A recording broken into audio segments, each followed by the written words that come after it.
Good morning बच्चों। Lesson number 3 विद्युत रसायन और ये लेसन नंबर 3 का 15वां वीडियो है। इससे पहले हमने पढ़ा द्वितीयक सेल। द्वितीयक सेल में हमने पढ़ा सीसा संचायक सेल और निकल कैडमियम सेल, और ये अलग से एक टॉपिक और पढ़ा जिसका नाम था ईंधन सेल। ईंधन cell very most important topic है, इससे क्वेश्चन आता है भाई, अच्छी तरह से पढ़ लेंगे इसको, और समझ नहीं आया तो आप मेरे पास कॉल कर देना, ठीक है भाई। वीडियो को लाइक और चैनल को सब्सक्राइब करना मत भूलना आप, ठीक है। चैनल को सब्सक्राइब कर लेना आप और बेल आइकॉन भी दबा लेना, जिससे आपका नोटिफिकेशन आपके पास, वीडियो का नोटिफिकेशन आपके पास पहुंच जाए, ठीक है भाई। तो अब पढ़ेंगे हम संचारण। संचारण क्या है? संचारण, संचारण का मतलब है भाई किसी धातु का क्षरण होना, चाहे वो वायु के द्वारा हो, चाहे वो नमी के द्वारा हो, या फिर वायु और नमी दोनों के द्वारा भी हो सकता है। जैसे वायु, जैसे सबसे ज़्यादा जो संचारण होता है वो लोह धातु का होता है। यह लोहे पर जंग लगना ही क्या है भाई? संचारण है। किसी धातु का वायुमंडल में उपस्थित नमी के द्वारा संचारण होना या जंग लगना या उसका नष्ट होना क्या कहलाता है? संचारण कहलाता है। कोई भी धातु वायुमंडल में उपस्थित नमी के संपर्क में आ जाती है तो नष्ट होने लग जाती है, इसे कहते हैं संचारण। एक बार फिर से सुन लो, कोई भी धातु वायु में उपस्थित या वायुमंडल में उपस्थित नमी के संपर्क में आने पर वो नष्ट होने लग जाती है, इसे कहते हैं संचारण। संचारण है लोहे पर जंग लगना, चांदी का मैली होना, ये संचारण के उदाहरण है। लोहे पर जंग लगना, लोहे पर जंग लगना, लोहे पर जंग लगना और चांदी का मैली होना। आपने देखा होगा कि जब चांदी जो नई होती है, नया कोई आभूषण होता है चांदी का, वो चमकदार होता है, धीरे धीरे वो कैसे हो जाता है? मैला हो जाता है। चांदी पर जंग लगना, चांदी का मैली होना, मलिन होना, ठीक है। आपने देखा भी होगा तांबे के बर्तन पर हरा सा पदार्थ जमा हो जाता है। तांबे का भी संचारण होता है नमी की उपस्थिति में। आपके पास में कोई तांबे का बर्तन रखा हो घर पर, बहुत दिन हो गए हो रखे हुए, उसको आप देखना बरसात के दिनों में वो भी, उस पर भी हरी परत जमा हो जाती है, ठीक है भाई। तो देखो,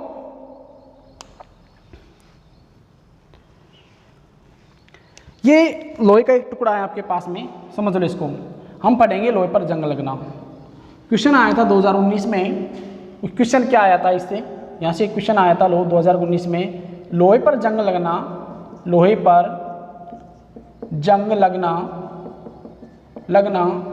एक ऑक्सीकरण प्रक्रिया है, समझाइए। क्वेश्चन क्या था? लोहे पर जंग लगना एक ऑक्सीकरण प्रक्रिया है, समझाइए। आगे बात में, या लोहे पर जंग लगना एक रासायनिक अभिक्रिया है, समझाइए। ये भी क्वेश्चन आ सकता है, लेकिन क्वेश्चन आया था लोहे पर जंग लगना एक ऑक्सीकरण प्रक्रिया है, समझाइए। आगे बात में, इधर देखो,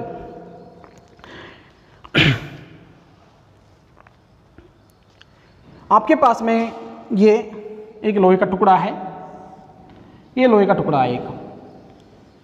ये लोहे का जो टुकड़ा है ये वायुमंडल में या आपके वातावरण में पड़ा हुआ है वैसे ही, ठीक है। अब ये लोहे का जो टुकड़ा है, इस पर यह अशुद्धि जमा हो जाती है, धीरे धीरे धातु का क्षरण हो जाता है।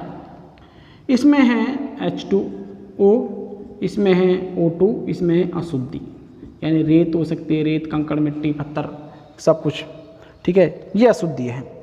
जो लोहे का जो टुकड़ा है, ये लोहे का टुकड़ा ये एनोड का कार्य करता है। किसे कार्य करता है भाई? एनोड का कार्य करता है। और ये जो अशुद्धि है, ये अशुद्धि कैथोड का कार्य करता है,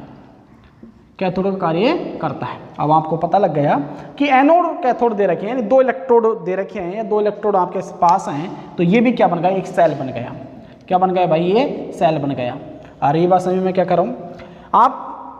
आपके पास में जंग लगा लोहे का टुकड़ा है, या आपने एक लोहे के टुकड़े को बरसात के दिनों में बाहर पटक दिया, ठीक है, मिट्टी में दबा दिया, हल्का सा मिट्टी में दबा रहा है, बाहर पटक दिया आपने, तो उस पर क्या होगा, उस पर ब्राउन कलर की एक लेयर बन जाती है, परत बन जाती है, जिसे कहते हैं हम लोहे पर जंग लगना। लोहे पर जंग लग जाती है, कहने का मतलब क्या है, लोहे पर जंग लग जाती है। आगे बात समझिए, लोहे का जो टुकड़ा है वो तो एनोड का कार्य करता है, और जो अशुद्धि है वो किससे कार्य करती है, कैथोड का कार्य करती है। एनोड पर ऑक्सीकरण क्रिया संपन्न होगी। एनोड पर क्या होगा भाई, ऑक्सीकरण, एनोड पर ऑक्सीकरण होगा, और कैथोड पर क्या होगा भाई, अपचयन होगा, अपचयन होगा। आ रही बात समझ में, क्या कर रहा हूँ भाई, एनोड का कार्य कौन करता है, धातु, यानी ये लोहा है, Fe ये लोहा, ये धातु है, ये लोहा धातु का टुकड़ा है। आगे बात समझिए, जो Fe है वो एनोड का कार्य करता है, और जो अशुद्धि है वो किसे कार्य करती है भाई, ये अशुद्धि, ये जो नमी है, ये डस्ट इस पर जमी हुई है, ये किसे कार्य करती है, ये कैथोड का कार्य करती है। इसमें क्या होगा, अपचयन होगा। ठीक है, तो अब देखो एनोड पर अभिक्रिया, एनोड पर अभिक्रिया, एनोड पर अभिक्रिया, एनोड पर अभिक्रिया देखो 2Fe, तो 2Fe प्लस और ये 4 इलेक्ट्रॉन बाहर, ये क्या बना भाई, फेरस बन गया। अभी क्या बन गया, फेरस। तो देखो फेरस बन गया, ध्यान दो यहाँ पर Fe2+ होता तो ये तो होता है भाई फेरस, और Fe3+ होता है तो ये होता है भाई फेरिक। ध्यान रखना, स्टेनस और स्टेनिक, क्यूप्रस और क्यूप्रिक, सुना है ना आपने भाई, स्टेनस, स्टेनस और स्टेनिक। एक होता है क्यूप्रस और एक होता है क्यूप्रिक,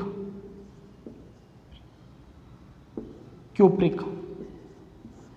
समझ रहा है क्या कर रहा हूं मैं, देखो Fe2+ होता तो होता है फेरस, Fe3+ होता वो होता फेरिक, स्टेनस, स्टेनिक, क्यूप्रस और क्यूप्रिक। बात समझ में आ रही है। तो ध्यान रखना, कोई भी धातु आयन जिस पर या जिसकी निम्नतम ऑक्सीकरण अवस्था होती है उसके लिए अस प्रत्यय काम लेते हैं। क्या लगाते हैं, अस प्रत्यय। सुन लो ध्यान से कि कोई भी धातु आयन जिसकी या कोई भी धातु या किसी भी धातु की निम्न ऑक्सीकरण अवस्था होती है, निम्न यानी कम, ये जो ऑक्सीकरण अवस्था है ये निम्न ऑक्सीकरण अवस्था है। लोहे की 2Fe कौन सी अवस्था है, निम्न ऑक्सीकरण अवस्था है, इसके लिए हम अस प्रत्यय लगाते हैं। क्या लगाते हैं, अस प्रत्यय लगाते हैं। और ये Fe3+ ये उच्च ऑक्सीकरण अवस्था है, ये उच्च ऑक्सीकरण अवस्था है, इसके लिए हम इक क्या लगाते हैं, इक प्रत्यय लगाते हैं, इक प्रत्यय लगाते हैं। ये निम्न के लिए, निम्न ऑक्सीकरण अवस्था, निम्न ऑक्सीडेशन नंबर या निम्न ऑक्सीकरण अवस्था, और ये उच्च ऑक्सीकरण अवस्था। ठीक है, इक प्रत्यय लगाते हैं, अस प्रत्यय और इक प्रत्यय। निम्न के लिए स्टेनस और स्टेनिक यानी उच्च है, ये Sn+2 और ये Sn+4। ठीक है, ये Cu+ और ये Cu+2, इसके लिए अस और इक प्रत्यय लगाते हैं। आगे बात समझ में आपको। तो इसी तरह ये क्या बना भाई, फेरस आयन बन गया ये। तो अब देखो कैथोड, कैथोड पर अभिक्रिया, कैथोड पर अभिक्रिया, कैथोड पर अभिक्रिया, कैथोड पर अभिक्रिया के लिए देखो, कैथोड पर अभिक्रिया, तो कैथोड किसे कार्य कौन कर रहा है, कैथोड कार्य अशुद्धि कर रही है। तो अशुद्धि पे देखो क्या है, वहाँ पर ऑक्सीजन भी है, वहाँ पर H+ आयन भी है, अशुद्धि भी है, H+ आयन भी है, और वहाँ पर 2 इलेक्ट्रॉन भी हैं। इलेक्ट्रॉन किसके हैं, इसके Fe के। तो ये बना 2H2O। क्या बन गया, 2H2O। ठीक है भाई, ये 2H2O बन गया है। संपूर्ण सेल अभिक्रिया, आप इसको नोट कर दो, संपूर्ण सेल अभिक्रिया। ठीक है, तो देखो 2 इलेक्ट्रॉन से 2 इलेक्ट्रॉन यहाँ पर आपको प्राप्त, सॉरी ये 2 इलेक्ट्रॉन है, इसको ये 4 इलेक्ट्रॉन और ये भी 4 इलेक्ट्रॉन, 4 इलेक्ट्रॉन से 4 इलेक्ट्रॉन काट दो। तो संपूर्ण सेल अभिक्रिया देखो, नेट सेल अभिक्रिया, तो नेट सेल अभिक्रिया के लिए 2Fe plus O2 plus 4H plus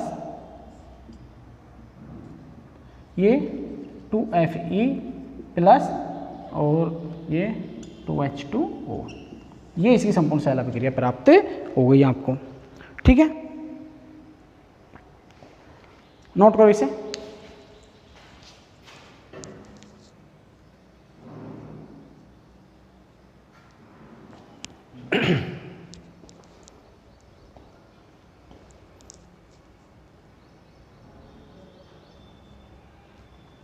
अब इसकी आगे अभिक्रिया देखो,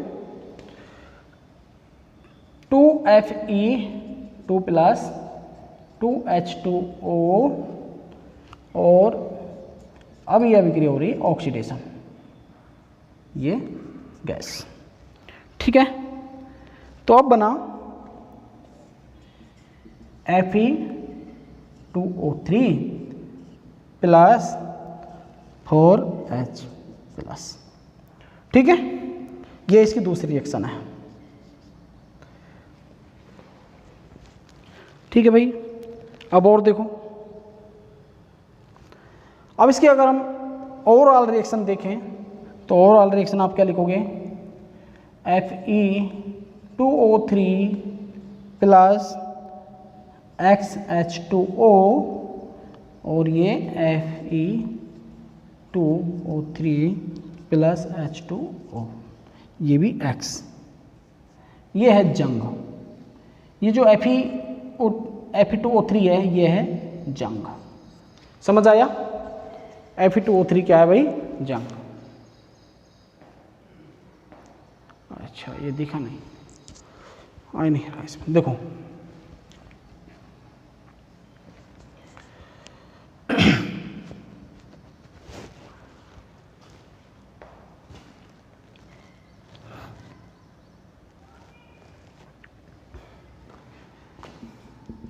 Fe2O3 प्लस XH2O प्लस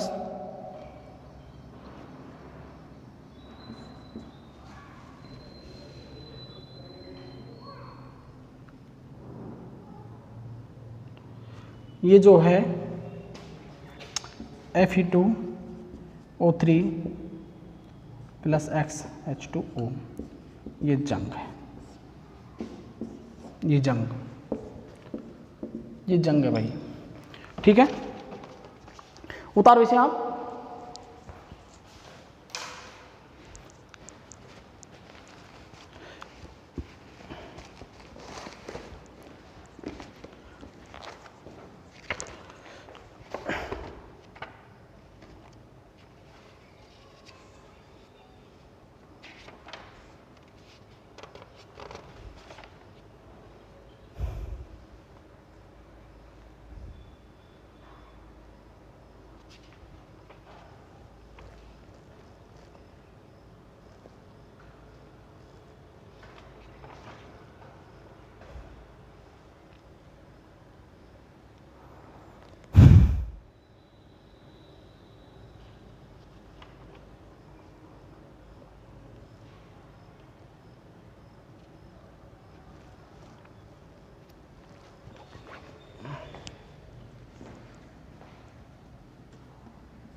इसको लिखो 3 प्लस H2O,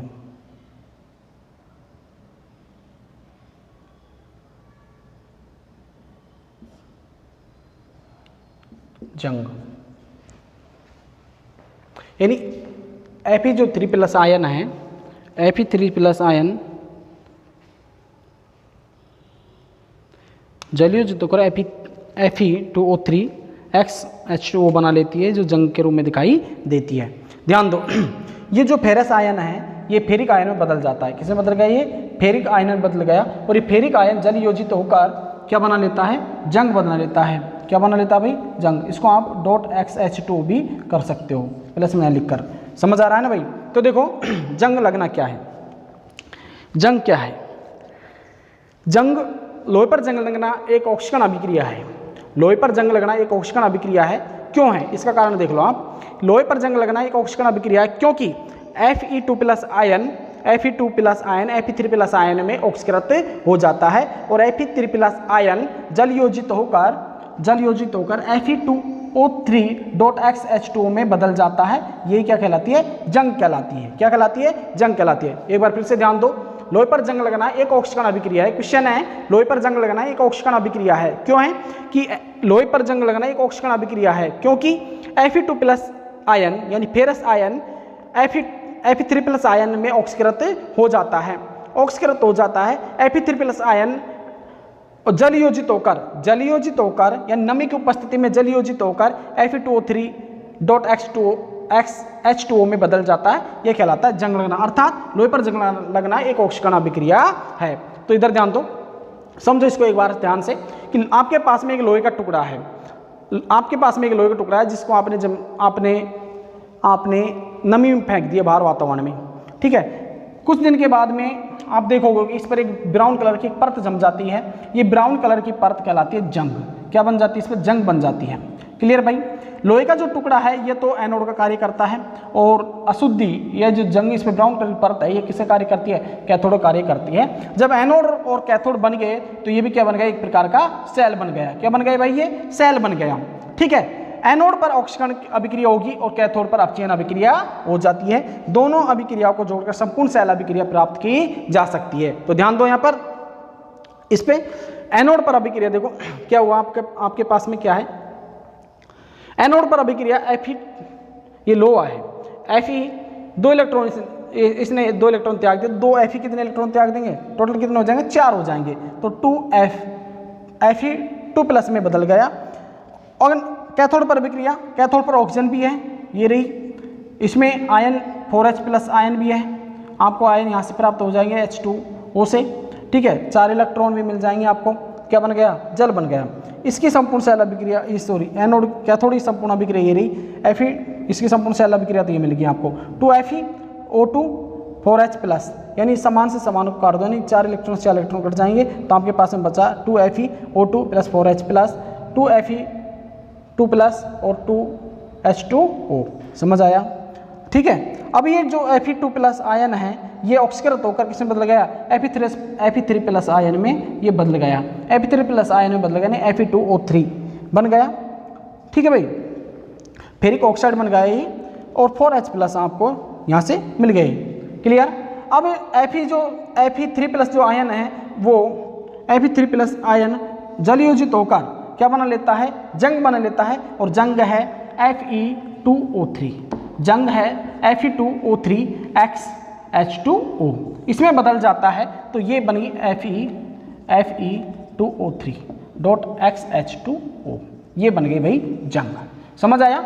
अब जंग की रोकथाम के लिए क्या करना है आपको, धातु पर क्या करोगे भाई, लोह धातु है या कोई भी, जैसे आपने देखा है कि आपकी जो लोहे की कोई भी वस्तु होती है, या गेट होता है या आपके खिड़की जंगले होते हैं, उन पर आप क्या करते हो, पेंट कर देते हो या उन पर ग्रीस लगा देते हो। यानी लोहे धातु को जंग से बचाने के लिए उस पर क्या लगा देते हैं, हम ग्रीस लगा देते हैं, पेंट कर देते हैं, ठीक है। या उस पर जस्ते की परत चढ़ा देते हैं, क्रोमियम की परत भी चढ़ा देते हैं, धातु को संक्षारण से बचाने के लिए। क्या क्या किया है आपने, धातु को या रोकथाम के उपाय, संक्षारण की रोकथाम के लिए क्या करोगे आप, पहले धातु पर क्या लगाओ, ग्रीस लगाओ। ग्रीस लगा दिया आपने, उसके बाद में धातु पर क्या करोगे आप, पेंट भी कर दोगे। क्या कर दोगे, पेंट भी कर दोगे। आपने जिंक की परत भी आप चढ़ा सकते हो, इस पर जिंक की परत चढ़ा देते हैं। अब जिंक की परत चढ़ा देते हैं, ये कहलाता है यशदलीपण,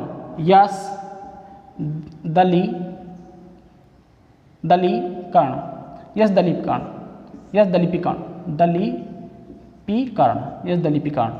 ठीक है, यशदलीपीकरण, ठीक है। क्रोमियम की परत भी चढ़ाते हैं, जिसको हम कहते हैं क्रोमियम कण। क्रोमियम की परत हम चढ़ाते हैं, क्रोमियम परत चढ़ा देते हैं, क्रोमियम कण भी कहते हैं। पेंट कर देते हैं, धातु पर ग्रीस लगा देते हैं, जस्ती की परत चढ़ा देते हैं, क्रोमियम की परत भी हम चढ़ा देते हैं संक्षारण से बचाने के लिए। तो बात समझ में आ गया आपको। क्वेश्चन आपको समझ आ गया होगा कि लोहे पर जंग लगना एक ऑक्सीकरण अभिक्रिया है, क्योंकि Fe2+ आयन Fe3+ आयन में ऑक्सीकृत हो जाता है। ये Fe3+ आयन H2O यानी जल योजित होकर Fe2O3.XH2O यानी जंग में बदल जाता है। यही कहलाती है जंग। क्या कहलाती है भाई? ये जंग कहलाती है। लेसन नंबर 3 आपका कंप्लीट होता है। लेसन नंबर 3 आपका कंप्लीट होता है भाई। ठीक है, एक अगला वीडियो है, उस अगले वीडियो में हम पढ़ेंगे लेसन नंबर 3 के न्यूमेरिकल। क्या पढ़ेंगे भाई? लेसन नंबर 3 के न्यूमेरिकल। ठीक है भाई, एक टॉपिक और है इसमें लेसन नंबर 3 में, मानक वेस्टर्न सेल। मानक वेस्टर्न सेल आप अपने नोट्स में से पढ़ लेना, इतना खास इंपॉर्टेंट ये नहीं है। मानक वेस्टर्न सेल समझ आ गए भाई आपको? ठीक है, लोहे पर जंग लगना वेरी मोस्ट इंपॉर्टेंट क्वेश्चन है, यहाँ से एक क्वेश्चन आने की संभावना रहती है। धन्यवाद भाई।